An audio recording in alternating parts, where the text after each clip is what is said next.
And so as we welcome back our dear friend and Unity minister, definitely a Coptic now, Reverend Diane Stark, as she originally was from the Washington, D.C. area, graduated from the University of Maryland, and has always been interested in teaching, whether it be ideas or academics.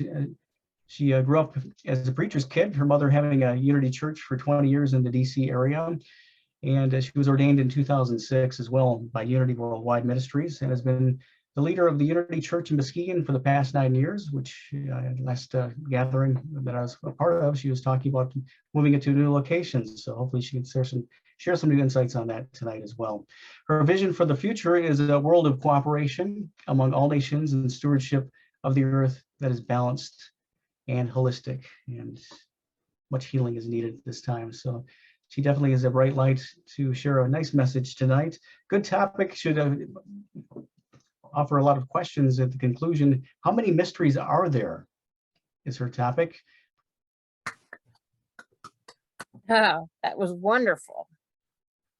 And amazingly enough, I still feel like I have something left to say after all that. Oh, good. This is what Howard B had to say. Well, you know, it's profound truth, and you know, I've covered the same ground in Unity, exactly in that same configuration, and it's just it's so liberating to be grounded in that truth. But tonight, you know, I'm looking at our world, looking out, you know, at the material realm of this earth plane, with a sense of wonder and awe.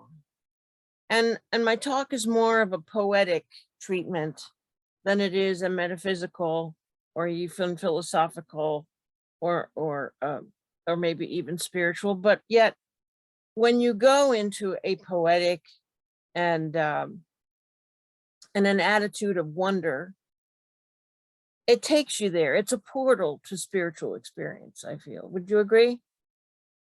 So I want everyone to address this question for me, and turn your mics on for a second and just speak up of what to you is the most mysterious mystery that confronts you.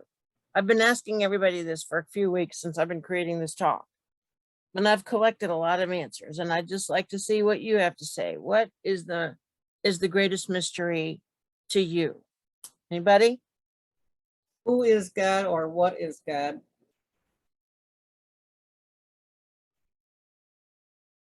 Anybody else? Well, I'd like to go ahead. Oh, yeah. Okay.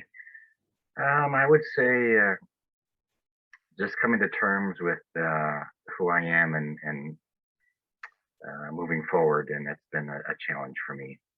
I guess it's been a mystery of how to do all that. Who is that talking?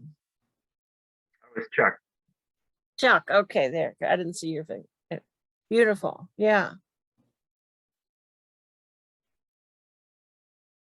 Some of the answers that I collected, my sister said time right away without even hesitating. She's pondering time, trying to understand it. And I do think that that is a worthy mystery. I was looking up just to bone up on that for you guys. What is the Wikipedia definition of it? And it came clear to me that just because we can name something does not mean we have explained it. We get so convinced of our literal and our abstraction mentality. But like, as an example, the phenomenon of photosynthesis, we can name that, and we can name chlorophyll as the enzyme that does it. But to perceive the wonder of it, that if that had not happened, this whole creation on Earth, this whole world of biology could never have happened. So, and what made it happen? Did it arrive on a you know, a meteorite that crashed into the Earth that carried it from some other realm? But then how did it happen there? I mean, where did it start? It's mysterious, I believe. And then my daughter Becky, she said that the greatest mystery to her was that plants gather nutrients to themselves and offer that as food to all living things, that they're an aggregate of nutrients. And I sort of have a little poem here of mysteries to me. That hair grows from my beloved child's head, that the day is 24 hours, that death comes, that birth happens, that a baby smiles, that the sun is warm, that salt tastes good, that water is healing, that rest is necessary, that a smile is transformative. Why should these things be so, you know? And so eventually I got around to thinking about this song called One Power. How many of you are familiar with that song? I want you to, Alan is, okay. We're gonna play a video of it in just a minute, but I just want to present you how this song came to be. So there's this singer-songwriter named Daniel Nahmod, and he's sort of the archetypal cantor of a Hebrew faith. But he's very new spirituality content. So he was a keynote speaker at a conference I came to a while back, and he told his story, Daniel Nahmod, how he came to write his songs. And by the way, this song we're going to hear, One Power, was so far-reaching that he was invited to perform this song at the Nobel Peace Prize Awards ceremony one year. Yeah. And I first heard the song when I went to ministerial school. The first Bible class we had was taught by this teacher named Laura Bennett, and she played a recording of this song for us. None of us had ever heard it before. It was fairly new then, to open the class at the beginning of the semester. And it just totally knocked us out. Mm-hmm. But the story of Daniel Nahmod is that he was a nice Jewish boy going to law school like he was supposed to, so that he could become a successful rich lawyer and marry a nice Jewish girl and have a nice life in that road.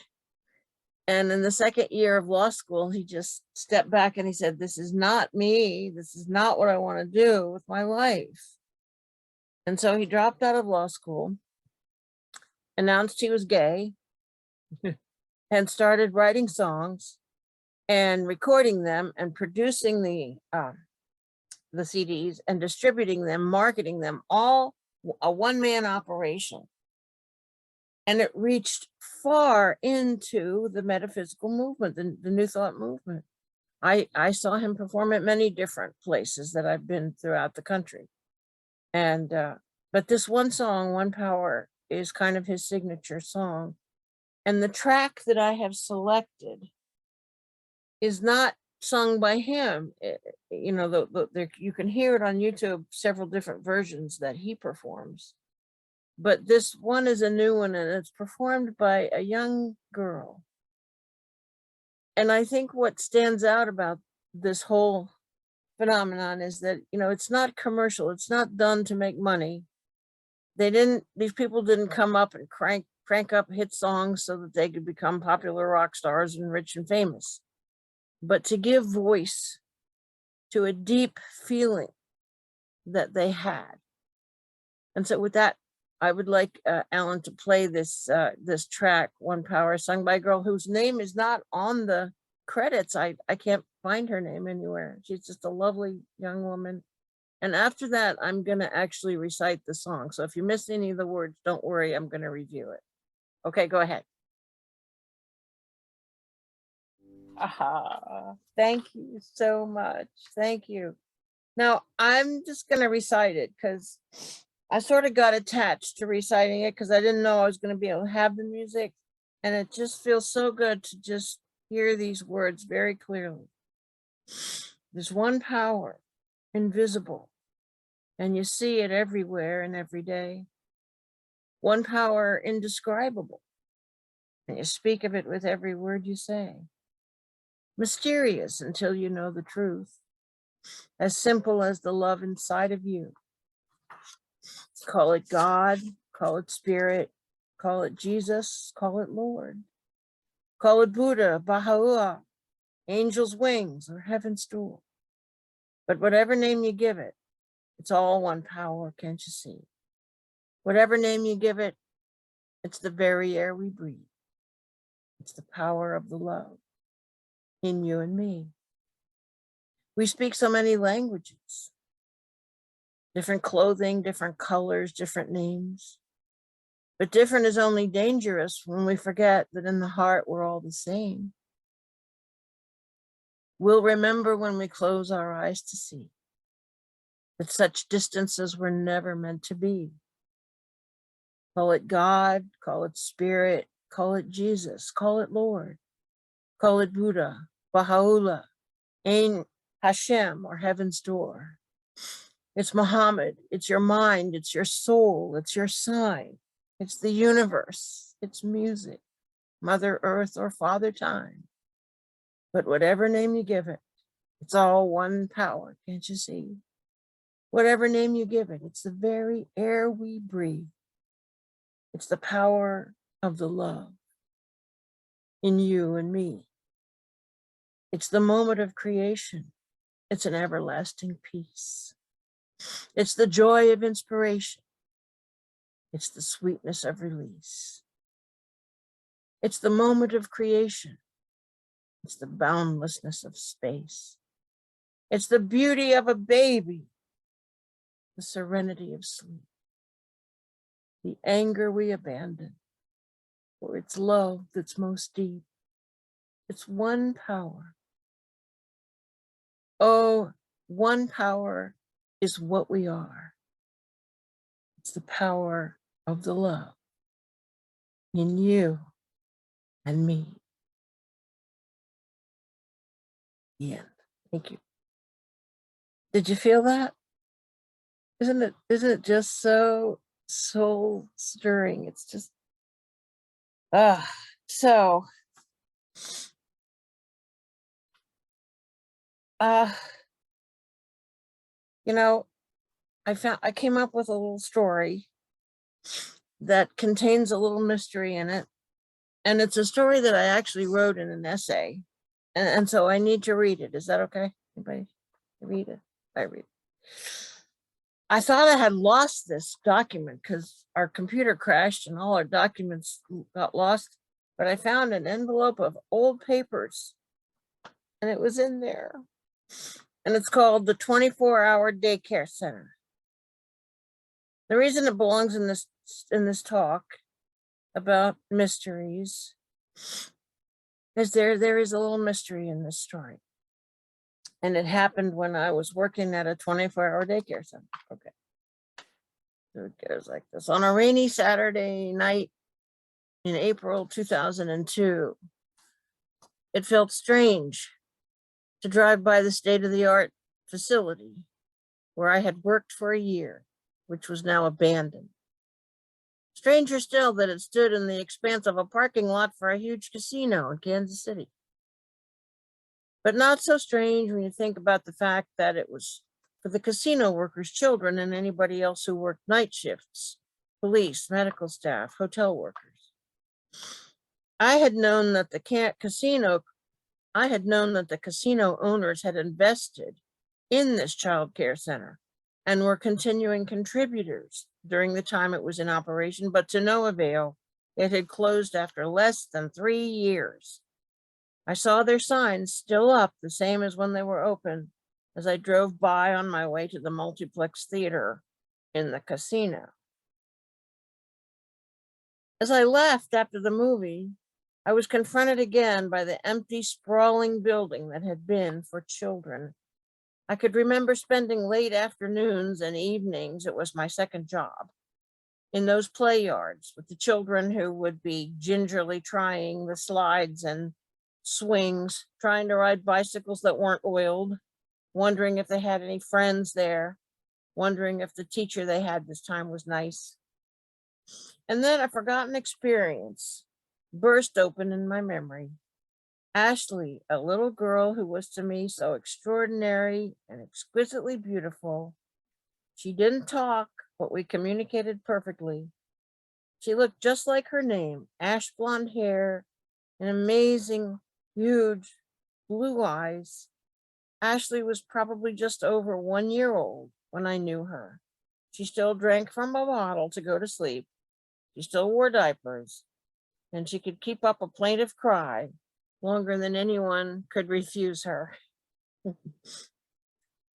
Ashley had a lightness to her arms and legs that seemed like her bones were filled with air. She didn't care to be active unless someone she loved was watching her. Someone who loved her was watching her. She had this instinctual nature. She was always aware of whether her primal needs were being sourced. If food was on the table, she was attentive. If uncivilized children were on the loose, she was removed. If impersonal teachers were in the room, she was withdrawn. If there was love, she was eloquent. She could indicate some point of interest and look you in the eyes, smile, and make a lyrical upturning sound that felt so complete a communication that there was nothing left to say back. Until the spring when we could go outside, I had never experienced Ashley's joy in playing. Inside, she was always surviving the hour. When we spent warm evenings in the outdoor area where there was a little toddler slide and climber, she would circle around the whole thing over and over as I watched from the sidelines. And each time she passed me, she would look into my face and smile a smile of pure pleasure in the moment. But it was such a connected smile. It was for me. If I wasn't there to smile at, she stopped. I wondered what quality of bond she had shared that formed her this way, so connected and pleasant. The difficult part of being with Ashley was that she could stay awake and not fall asleep no matter what. When you held her, she never cried. So one night I got off at 10 p.m., but Ashley was still awake. No one objected to my rocking her after I punched out. The children in her room were moved to another room to consolidate the child-staff ratio. I moved with them and sat in the room and rocked her. As she emptied her bottles, she never took her eyes off my face, and I smiled into them the entire time. I knew that if I got up and put her to bed, she'd wake up and cry. I didn't care how long I sat there with her sleeping in my arms. Right then, every need in both of our existences was met. After about 10 minutes, she opened her eyes fully and looked into my face again. I smiled right into her eyes as long as they were open. I can't remember how I ever got out of that night. But I remember that Ashley started sighing, these big sighs that quivered as she inhaled. Huge sighs of relief, huge chunks of tension draining away. She slept in stillness, but as the time passed, a succession of sob-like breaths released from her diaphragm came out. I felt relieved by them too. I felt an ocean of comfort envelop her from me.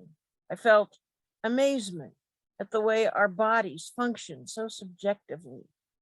Rocking and holding, smiling and rocking, breathing and smiling.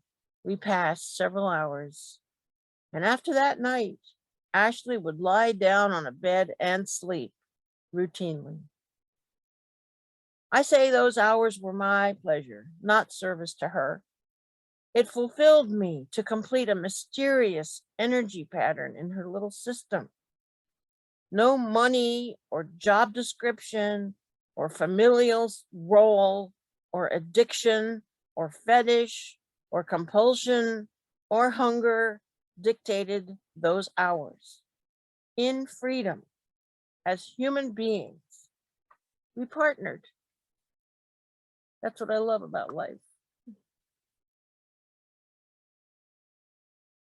So I cherish that little memory, because there was that mystery of that tension that she was holding in her diaphragm, and it came out.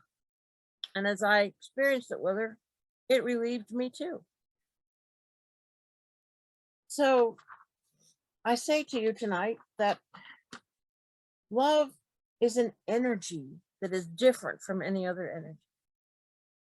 What is the mystery of love? That, like gravity, it attracts, but like light, it quickens. Like music, it harmonizes. But like water, it dissolves things. It dissolves things. Allow love to possess you. Allow love to rule you. Allow love to feed you. Allow love to sing in you. And know that nothing exists, nothing stands, but by love. And that is mystery, I guess, that I leave with you. Amen. Thank you. The end. Thank you, Diane. I think about the mysteries, and once the mysteries are solved in our lives that are all based around love, Yeah. be more mysteries, won't there? I was thinking about that when I saw your topic a couple days ago, and you kind of just once the mysteries are solved, what's next for our life? I guess that's part of the growth, the ascension for us all through future lifetimes, or even right now too, because the world is changing so quickly, and some of the mysteries will be solved soon, and I think as things unfold and open up for us. But what will be the next mystery that is based on love, and how can we obtain that knowledge? I guess is some Well, thought yeah. I'd leave with you, and maybe open up to A little boy that I don't know if I told you guys, there's a little boy that my daughter's class was talking to his mother, and he said, what's really important in life, his mother was telling him to make his bed, and it's very important to be neat. And he says, Mom, can I tell you what's really important in life? Being kind, being curious, working together, dreaming into the future, human rights, and caring for the planet. And I think that the mystery is, how are we going to proceed with all this? Thank you for that story. good. Thank you for that, that music, One Power.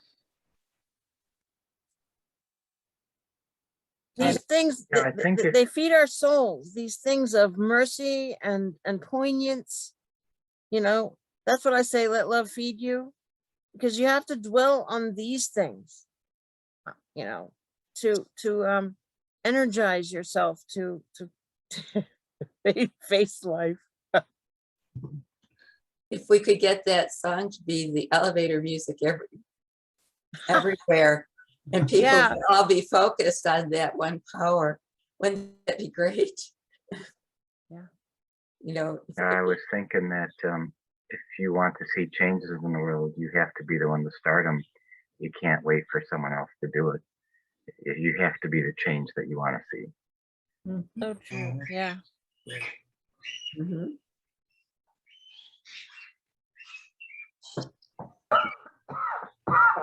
You know, it's if you can see it, if you can believe it, you can see it.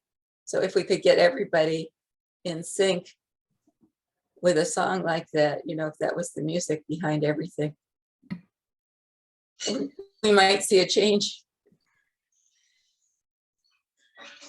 Yes, Yeah.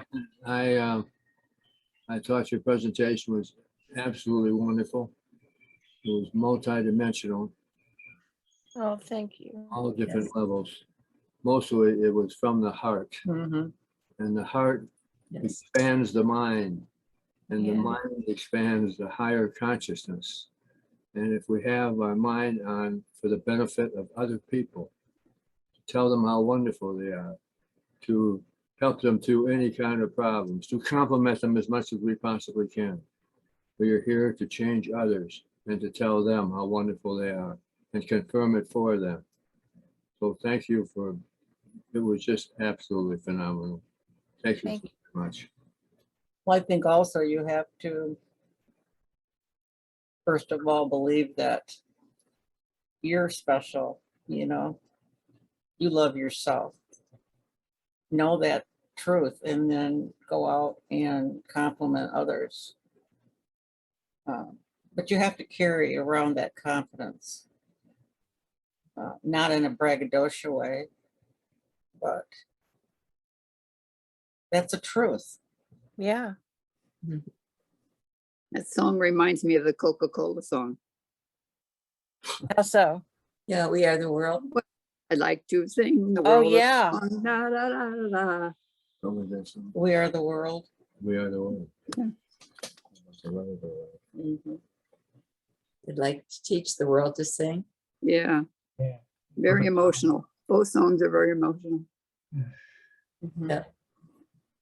Remember Hands Around America way back. If we could have that energy every day, first thing in your day. I think we are the world. We are the light workers. It's up to us to be singing this in our own heads and sharing it wherever we can. I'm. Well, someone, oh, is it Go okay? ahead. Go ahead. Okay. Someone mentioned about self-confidence, and I think self-confidence often comes from working on oneself first, because just my opinion is you can't love someone else until you can really love yourself. Mhm. And loving yourself means accepting all the parts of yourself, the good and the bad. And once you've achieved that, then you can move on to loving other people. And just giving random compliments to people, even strangers on the street, can be a very nice surprise for them too. And I really like the videos on YouTube that are called Random Acts of Kindness. They're really fun to watch, to see just random people doing stuff for strangers. It just gives you hope. Really does give you hope. I was just gonna say that I hope I gave enough emphasis to having a perceptual approach to your life that contains awe and wonder, that you can contemplate the mysterious origin of things that influences things that we encounter in life. One of the things that I wonder about is the needle and thread. I just don't see how early caveman was smart enough to invent a stick with a hole in it that would contain a thread that would sew thing. I think that was given to them by extraterrestrials. I kind of wonder the same thing about baking, like cookies or cakes or that type of thing. Who in the world would have thought to mix certain ingredients in a certain way and then bake it at a certain temperature for a certain amount of time? It's like, that's just so complex. Yeah. Or even I would have to figure out- agree with that. Now, when you're talking about beer, that might have happened accidentally. Yeah.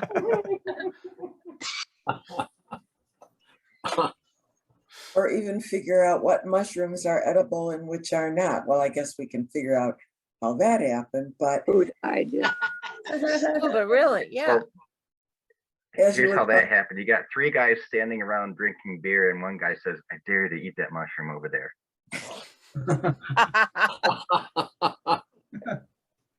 Oh, it's great. Not knowing that mushrooms could be poisonous, right? Right. So another huge thing that is still a mystery and that we all take it for granted is electricity. We use it, and it is imperative for us in our lives right now, and yet nobody really understands it. It's still not understood. So I think a lot of the things that we take for granted are a mystery. And then that I got to thinking about miracles, and that whoever it was that said either everything is a miracle or nothing is a miracle. So I want to believe everything is a miracle. So if we take that same framework and put it to the mysteries like you're talking about, for everything in our life. If everything is a mystery, it's wondrous. And we want to explore it. So I like that. You know, I am just so fascinated that from a sperm and an egg, a perfect human being is created. You know, I mean, this, for the most part, these babies come out just perfect. Their organs, everything forms, and the heart is the first thing to beat, or you know what I mean, first thing. That is just a huge mystery. I mean, it's not a mystery when you know that it's ordained. It's a power. It's a one power ordination. But some things are just, they just blow your mind. Yeah. That's what I'm trying to evoke here. That's exactly what I mean. Yeah. Well, when you said water cannot be created, I had never thought of that before. I mean, you can put all kinds of things together and create almost anything. So we can't, you know, there could be a shortage of water because we can't put oxygen and hydrogen together to create it. Well, I had never thought of that before. That to me is a mystery right there. Why is that so possible? Wow. Yeah.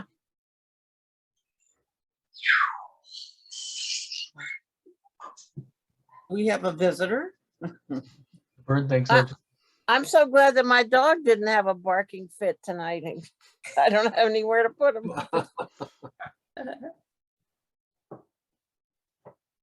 I really thank you all for coming up with these ideas, because that's exactly what I wanted to invoke here, was the wonder and the awe of creation, and how we're confronted with things that are inexplicable. We can name them, but that doesn't mean that it's explained, you know? What were you going to say, Joan? I forget. Oh, I was talking with, I go to physical therapy every week, and I was talking with my therapist, and he said,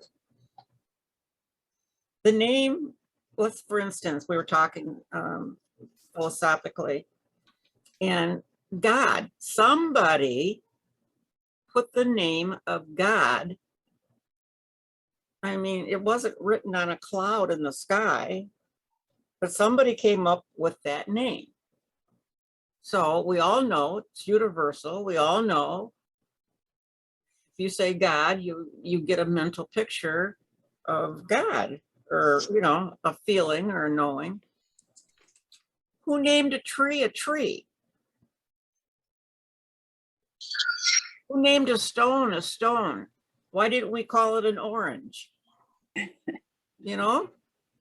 yeah. The whole development and phenomenon of language and verbalizing and creating abstractions with verbal designations is it's just it's a phenomenon that's just so mind-blowing and so extraordinary. And yet there still are differences between, like, we were visiting friends in England, and it was something about the weather. And I said, but you become acclimated. And she looked at her husband. Acclimated? Oh, you mean climatized?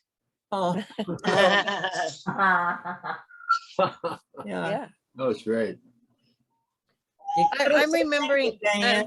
I'm thinking of the phenomenon of thought transference as well.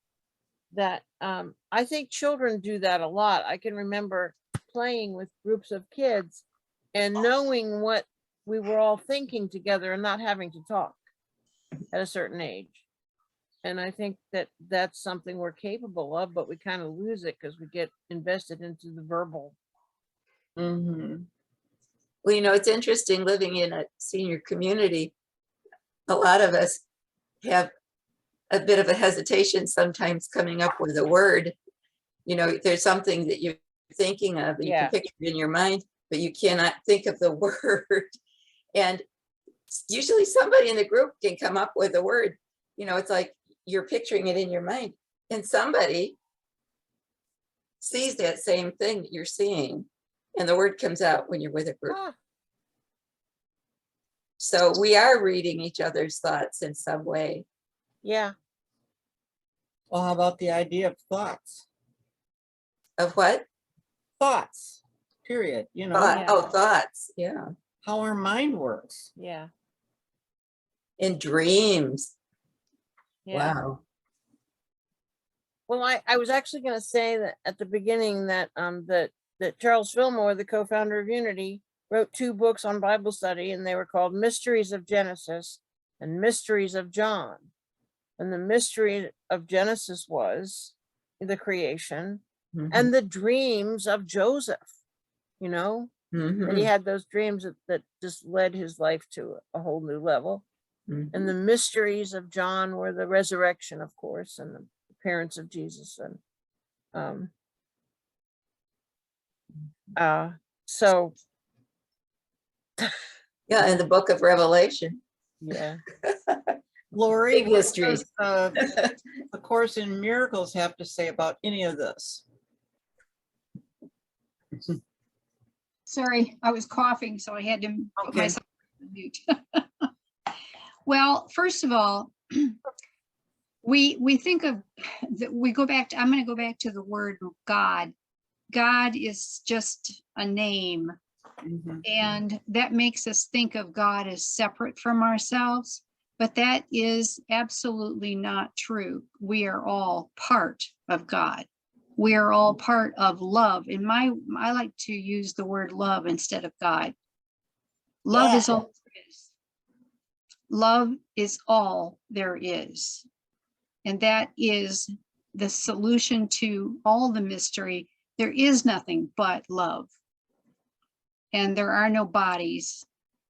There are no separate beings. There are no special identities.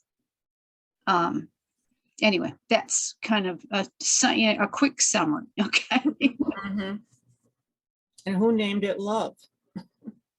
You know? Well, that's just a word, but if you think of love as all, I always like to say, we are all a drop of love in an ocean of love. That's one of my favorite analogies, because the ocean of love is all there is. There is nothing. There isn't this world. The Course would say this world is an illusion. Our bodies are an illusion. It's all part of the mind. The mind is part of consciousness and subconsciousness. And in reality, the true reality, not the ego reality, the true reality is there is only love. You go beyond all of this. And that's the answer. And that's where the Buddha went. And all of the other masters of the world understood that. And I'm sure Hamid Bey was very far up there too in understanding this. Thank you. Thank you. Mhm. Thank you, Diane. Thank you guys for being here. Thank you for having me. Thank you. Oh, I thank you. enjoyed it. Thank You you. were wonderful. Yes.